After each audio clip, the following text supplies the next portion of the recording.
শখ করে একটি চুড়ির ডিজাইন করেছি। এখানে আমি একটি কালো কালারের কাপড় নিয়েছি। দেখতেই পাচ্ছেন কাপড়টার মধ্যেও কিন্তু আগে থেকেই সুতার কাজ করা আছে। আমি এখানে সৌন্দর্যের জন্য আবার একটু হাতে কাজ করে দিচ্ছি। এখানে আমি গোলাপ আর পাতা দিয়েই কাজ করব। আর যেহেতু এখানে আমি কালো কাপড় নিয়েছি, তাই পুরোটা কাজই আমি সাদা সুতা দিয়ে করব, তাহলে দেখতে সুন্দর লাগবে। একটা ছোট ভিডিওতে এত কিছু ডিটেলসে দেখানো যায় না বা বলাও যায় না।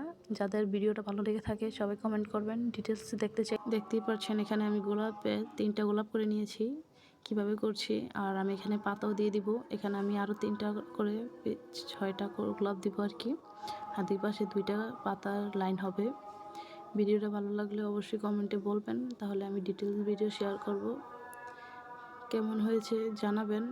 ভিডিওটা ভালো লাগলে লাইক করে কমেন্ট করে শেয়ার করে দিবেন। আমার চ্যানেলে যারা নতুন আছেন তারা অবশ্যই আমার চ্যানেলটা সাবস্ক্রাইব করে দিবেন। পাশে থাকা বেল আইকন